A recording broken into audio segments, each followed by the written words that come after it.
Assalamu alaikum, namaste, and welcome to the News Hour with your favorite host, News Jennifer Rogers. I'll just quickly put my mic. Sorry.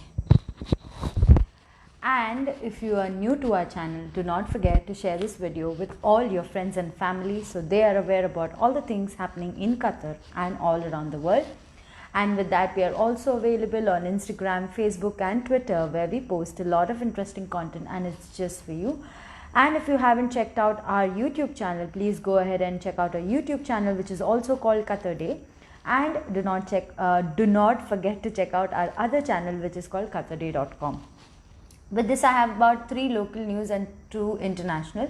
So let's just get into it. The first one being, Qatar is now allowing foreigners to own properties in more areas. So Qatar said on Tuesday it will allow foreign companies and individuals to own real estate in more companies in the country.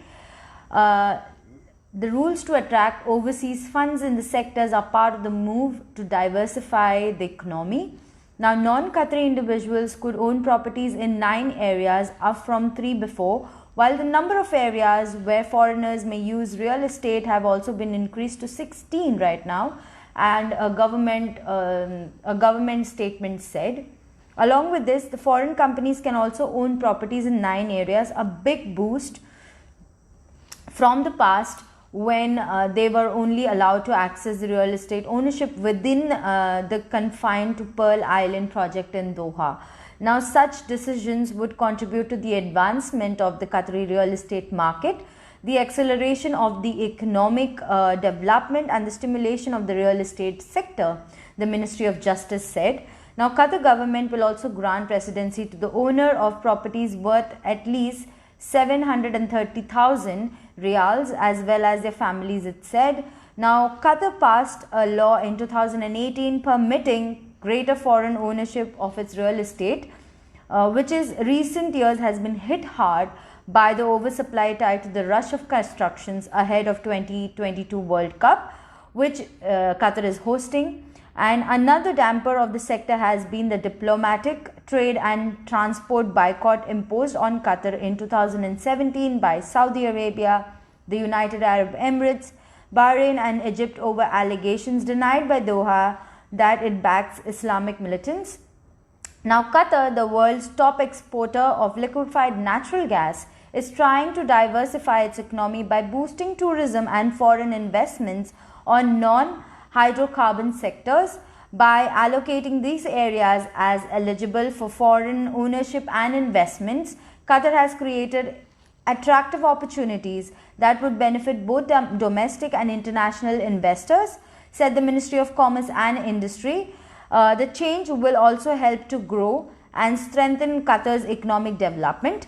The international funds have said to expect its Qatar's economy to contract by 4.3% this year, hurt by the impact of the coronavirus pandemic. Now, with this, let me get to the second local update of the day, which is Qatar's Hamad International Airport is the first in the world to receive BSI verification for the COVID-19 safety protocols. So, Hamad International Airport is proud to announce that it's first entity in the world to achieve the independent verification of the British Standard Institution for its implementation of COVID-19 ICAO aviation health safety protocols.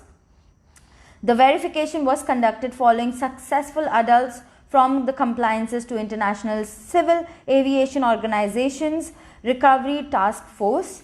Now, Qatar Airport received the verification certificate during an official handover ceremony attended by Qatar Airways Group Chief Executive, His Excellency, Her Majesty's Ambassador of State, and the Development Manager at BSI, and the executive of Matar Qatar Company of Airport Management and Operation.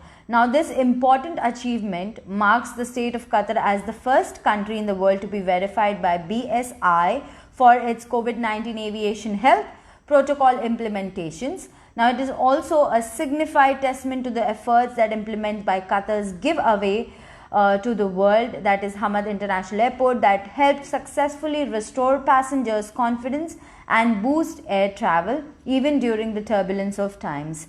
Now with this, Qatar Amir will receive the Turkish president in Doha on Wednesday. So the Amir, His Highness Sheikh Tamim bin Hamad Al Thani, will meet the President of the Republic of Turkey, who will arrive in Doha tomorrow on a working visit, that's today. And His Highness the Amir and His Excellency the Turkish President will discuss the strategic relationships between the two countries and the ways of enhancing and developing them, in addition to the number of issues of mutual concerns.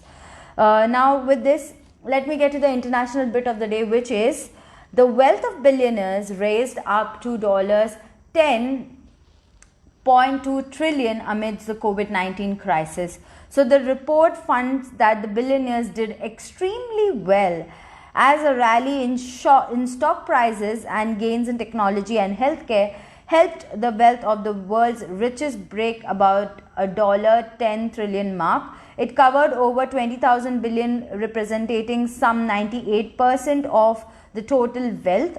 The report states billionaires' wealth grew by more than a quarter during the early months of the pandemic to reach about $10.2 trillion in July, breaking the previous record of $8.9 trillion in the end of 2019. Now from 2018 throughout July 2020, the tech billionaires saw their wealth rise up to 42.5% to that is about $1.8 trillion. The report found while billionaires were drifting their fortune from healthcare, similarly saw their wealth rise about 50.3% during the pandemic. Now just over 200 of those billionaires publicly committed some $7.2 billion to help tackle the COVID-19 pandemic, the study found, noticing that the billionaires' donation to combat the medical crisis as well as the social and economic turmoil it caused was likely actually higher. Now with this, let me get to the last international update of the day, which is TikTok and WeChat ban violates the WTO rules, says China. So the World Trade Organization is a global international organization dealing with the rules of trade between nations. China now said that the US banning two of its mobile apps, TikTok and WeChat, violates the rules set by the WTO. This happened in a WTO meeting on Friday, as told by the trade officials and reporters, that US President Donald Trump's administration has imposed restrictions on the two Chinese mobile apps. The Trump's administration has ordered download block on both TikTok and WeChat and instructed that the parent company TikTok, known as ByteDance, to sell its operations to the US company over security concerns.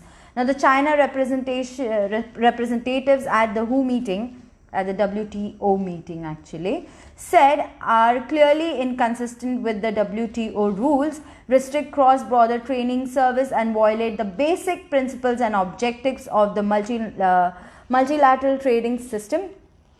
Now the officials said that the US has failed to give solid reasons or proofs for banning the app, which is a clear abuse of rules. Now in the same meeting, the US defended its action by saying that they are intended to mitigate national security risk. The US government has previously said that the data from the American users being accessed by the Chinese government, and the office of the US Trade Representative have no immediate comment. An official at the Chinese mission to the WTO did not immediately respond to the request for the comment as well. So with this, I'm done with all the updates for today. Thank you so much for logging on to Qatar Day. Keep loving, keep supporting, keep watching Qatar Day, the pulse of the nation. Me, your host, Ndos Jennifer Rogers, and I'll see you guys tomorrow. Same time, same place. Until then, remember to keep loving, keep supporting, and keep watching Qatar Day. And do not forget to take care of yourself. I see a lot of people have commented on my live chat. So even after I'm done with the live chat, do not worry, I'll reply to all your questions. So Jerlin Carsten Molinar. Let me just get back to you after this video. I'll get back to you with all your answers. Okay, until then, thank you. Bye bye. Khuda Hafiz.